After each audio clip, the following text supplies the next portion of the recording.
முருகனின் பிறப்பும் சிவனின் நெற்றிக் கண்களிலிருந்து வந்த ஒளியின் மூலமாகவே நிகழ்ந்தது என புராணக் கதைகளில் படித்திருக்கிறோம். அருவமும் உருவமாகி அனாதியாய் பலவாய் பிரம்மமாய் நின்று ஜோதி பிழம்பு அது ஓர் மீனியாகி கருணைக்கூர் முகங்கள் ஆறுமாக வந்து பிறந்தது என்று கந்தபுராணம் கூறுகின்றது. ஆகவே வெட்டவெளியிலிருந்து வெளிப்பட்ட ஒலியை விநாயகர் எனவும் ஒளியை முருகன் எனவும் கொண்டு சமயம் வழிபடுகின்றது. ஆதி நடு அந்தம் கடந்த நித்யானந்த போதமாய் பந்தம் தளர்ந்த பரம் சுடராய் எனும் குமரகுருபரரின் கந்தர் கலிவெண்பா வரிகளை கவனிக்கலாம். ஜோதி பிழம்பு அது ஓர் மீனியாக எனும் கந்தபுராண வரியையும் நாம் நினைவு கூர்வோம். ஓங்காரத்து உள் ஒளிக்குள்ளே முருகன் உருவம் கண்டு என்று கந்தர் அலங்காரத்திலும் அருணகிரிநாதர் குறிப்பிடுவதை நாம் கவனிக்க வேண்டும். சிவசக்தி என்பது என்ன? இந்த மொத்த பிரபஞ்சத்தையும் இயக்கி கொண்டிருக்கின்ற இயக்க ஆற்றலை சிவன் சக்தி எனவும், அந்த சிவசக்தியிலிருந்து வெளிப்பட ஒளி ஆற்றல்களை அவர்களின் 2 குழந்தைகளாக விநாயகர் முருகன் எனவும் அறியாமையில் உள்ள பாமர மக்களுக்காக சமயம் வடிவமைத்து கொடுத்தது. நாம் நம் அறியாமையினால் அந்த வடிவமைக்கப்பட்ட உருவங்களை மட்டுமே பிடித்து கொண்டு அந்த உருவங்களுக்கு பின்னால் ஒளிந்து கொண்டிருக்கின்ற உண்மையான இருப்பு எது என்பதை அறிய மறுத்து விடுகின்றோம். இந்த இருப்பு என்பது வழிபடுகின்ற கற்சிலைகளில் மட்டும் இல்லை, படைக்கப்பட்ட ஒவ்வொரு பொருள்களிலும் உயிர்களிலும் உள்ளேயும் வெளியேயும் இருக்கின்றது. அதை எப்பொழுது நாம் உணர்கின்றோமோ அப்பொழுதே நாம் நம்மை அறிந்தவர்களாக ஆகின்றோம். இதை விடுத்துவிட்டு சிவன் சக்தி விநாயகர் முருகன் எனும்போது அதனை ஆற்றல்களாக புரிந்து கொள்ளாமல் ஆட்களாக புரிந்து கொள்ளும் அப்பக்குவ நிலையே தன்னை அறிவதற்கு தடையாக இருக்கிறது. வெட்டவெளியின் ஓர் இடத்தில் திடீரென நிகழும் அசைவு அல்லது விரிவே பிரபஞ்ச தோற்றத்துக்கான அடிப்படை நிகழ்வு என்னும் பொழுது அவ்வாறு நிகழ்ந்த அந்த அசைவு படைக்கப்பட்ட அனைத்திலும் இருக்கின்றது. அந்த அசைவை என்ன கூறுவோம்? இயக்கம் என்று விஞ்ஞானம் கூறுகின்றது. அந்த அசைவை உயிர் என்று மெய்ஞானம் கூறுகின்றது. இதுதான் வித்தியாசம். விஞ்ஞானம் என்ன கூறுகிறது? இயக்கம் என்று கூறுகிறது. மெய்ஞானம் உயிர் என்று கூறுகிறது. அந்த உயிரின் இருப்பை படைக்கப்பட்ட ஒவ்வொரு பொருளிலும் உற்று கவனித்தால் அதை நாம் உணரலாம். விஞ்ஞானத்தை அறிவு என கொண்டால் மெய்ஞானத்தை என்ன கூறுவோம்? அனுபவம் என்று கொள்ளலாம். விஞ்ஞானம் தான் கண்டறிந்த அறிவை தனிப்பட்டதாக மாற்ற முயல்கிறது. அந்த அறிவை அனுபவத்தை பொதுப்படையானதாக உணரச் செய்வது மெய்ஞானம். பொருளை சார்ந்து வாழ்பவர்களுக்கு வேண்டுமானால் புறத்தில் வளர விஞ்ஞானம் அவசியமானதாக இருக்கலாம். ஆனால் அருளை சார்ந்து வாழ்பவர்களுக்கு அகத்தில் வளர மெய்ஞானம் மிகவும் அவசியமாக இருக்கிறது. ஒருவனை அவனிலிருந்து விடுவித்து வெட்டவெளியில் சிறு துகளாக உணரச் செய்வதே உண்மையான மெய்ஞானமாகும். மற்றவைகளெல்லாம் எப்படிப்பட்ட புனிதமான விஷயங்களை புரிய வைத்தாலும் அவைகள் அவனை பந்தப்படுத்துகின்ற பொய் ஞானம்தான் என்றும் கூறலாம். நம்முடைய சனாதன தர்மத்தின் மிகப்பெரிய சிறப்பே மெய் அறிவை அடைந்த மெய்ஞானிகள் என்ற ரிஷிகள் என்பவர்களும் சித்தர்கள் என்பவர்களும் என்றுமே அழியாத சாஸ்வதமான இந்த மெய், அதாவது உடல் என்பது வெட்டவெளிதான் என்பதை அறிந்து அதற்கான சாதனமாக இந்த அழியக்கூடிய மனித பரு உடலை கொண்டே அந்த மகத்தான மெய்ப்பொருள் இரகசியத்தை அறிவாகாசமாக தங்கள் அனுபவத்தில் உணர்ந்தார்கள். அவர்கள் யாவரும் மந்திர திருஷ்டாக்கள் ஆவர்.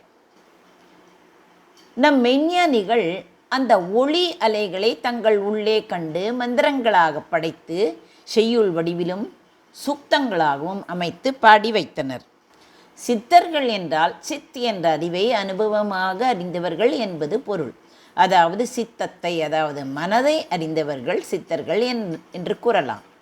எனவே ரிஷிகள் என்றாலும் சித்தர்கள் என்றாலும் ஒன்றே.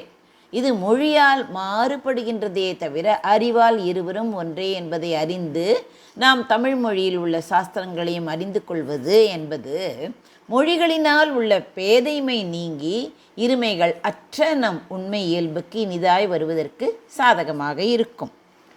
பிறவிப்பிணியை தீர்க்கும் மருந்தை அந்த அறிவை அறிந்த சித்தர்கள் நம்முடைய தமிழ் மொழியிலே பல்வேறு விஞ்ஞான ரகசியங்களை நமக்கு தந்துவிட்டு சென்றுள்ளார்கள்.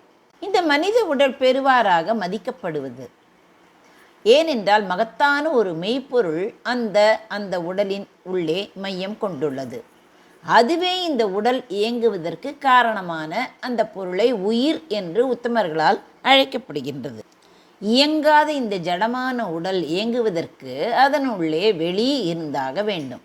ஆனால் அந்த வெளி உள்ளே நுழையும் எல்லா ஜட பொருள்களுமே இயக்கத்துக்கு வந்துவிடாது. அப்படியானால் அந்த வெளி எதன் அடிப்படையில் இந்த ஜடப்பொருள்களில் இயங்குகின்றது என்பதை அறியும் முன்பாக அந்த உடலுக்கு உண்டான 5 அரிய அதிசூக்ஷ்ம அற்புத பொருள்களை சித்தர்கள் எப்படி வெளிப்படுத்துகின்றார்கள் என்பதை மிகவும் சுருக்கி கூற வேண்டியது அவசியம் என்பதனால் அதற்கு அவர்கள் எழுதியுள்ள ஒவ்வொரு நூல்களில் குறிப்பாய் கூறியிருக்கும் பற்பல பரிபாஷைகள் அல்லது இடுகுறிகள் நாம் பார்க்க வேண்டும்.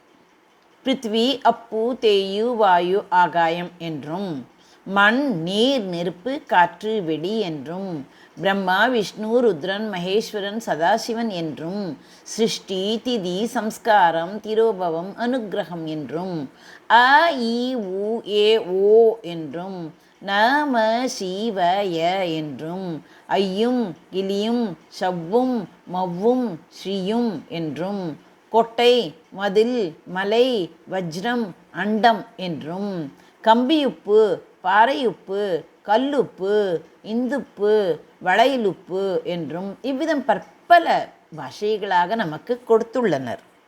நான் என்று சொல்கின்ற வார்த்தையே ஆத்மா என்று சாஸ்திரம் கூறுகின்றது.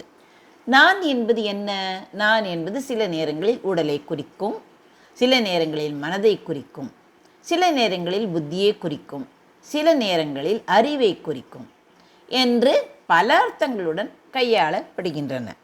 ஆனால் இந்த நான் என்பது உண்மையிலேயே அந்த சத்திய வஸ்துவான ஆத்மா என்பதை வேதாந்தம் மட்டுமே நமக்கு சாஸ்திரத்தின் வாயிலாக விளக்கமாக எடுத்து கூறி புரிய வைக்க முயற்சிக்கின்றது.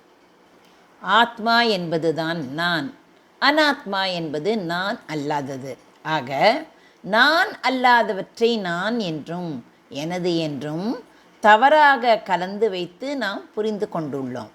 ஆத்மா என்ற தத்துவத்தில் அனாத்மாவை நாம் கலந்து வைத்து கொண்டு குழப்பத்தில் உள்ளதால் தவறானவற்றை நீக்கி சரியானவற்றை சுட்டி காட்ட வேண்டும் என்று சாதகனின் மீதுள்ள கருணையாலும் அன்பினாலும் மட்டுமே சாஸ்திரம் உண்மையை உபதேசிக்க விரும்புகின்றது. சத்குருவின் வாயிலாக சாஸ்திரமானது ஆத்மாவுடன் கலந்து உள்ள சிலவற்றை நமக்கு சுட்டிக்காட்டி இது ஆத்மாவிலிருந்து எந்த வகையில் வேறுபட்டது என்பதை புரிய வைக்க முயற்சிக்கின்றது. இந்த இரகசியங்களை அறிகின்ற பிரயோஜனம் 2 வகைப்படும். அவைகள் யாவை? பரம பிரயோஜனம், அனாந்தர பிரயோஜனம். வாழை மரங்களை பயிரிட்டுள்ள விவசாயிக்கு வாழைப்பழம் பரம பிரயோஜனம். அந்த வாழை மரத்தின் தண்டு, இலை போன்றவைகள் அவாந்தர பிரயோஜனம் என்று கூறலாம். இங்கு நமது லட்சியம் நம்முடைய உண்மை சுரூபத்தை அறிந்து அதனுடன் நேரடி அனுபவமாவது.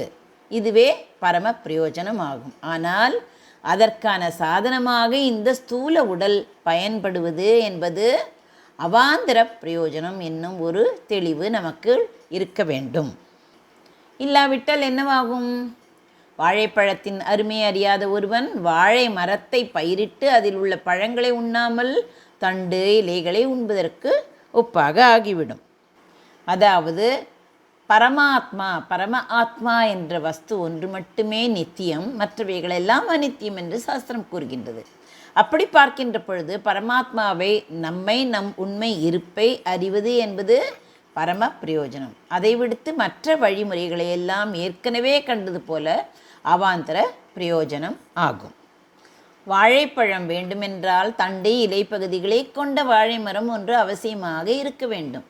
இதில் தண்டையும் இலைகளையும் வேண்டாம் என்றும் வாழைப்பழம் மட்டும் வேண்டும் என்றும் நினைத்து தண்டு பகுதிகளையும் இலைகளையும் வெட்டி வீழ்த்திவிட்டால் அந்த வாழை மரத்தின் பயனாக கிடைக்கும் வாழைப்பழம் கிடைக்காது அல்லவா? ஆகவே வாழைப்பழம் முழு பலனாக கிடைத்து விட்டவுடன் அந்த வாழை மரத்தை வெட்டி வீழ்த்தி விடலாம். பழத்தை பலனாக பெற தண்டு பகுதி இலைகள் ஆரம்பத்தில் அவசியம் இருக்க வேண்டும். அந்த பலன் கிடைக்கும் காலம் வரை அவைகளை அவசியம் நாம் மதிக்கவும் பராமரிக்கவும் வேண்டும். அப்படித்தான் இந்த வெட்டவெளி உடல் அனுபவமாகும் வரை இந்த ஸ்தூல உடல் பராமரிக்கப்பட வேண்டும். ஆனால் அதன் மீதுள்ள அபிமானத்தை விட்டு அது நம்முடைய சாதனைக்கு ஒரு சாதனம் என்று மட்டுமே பார்க்க வேண்டும்.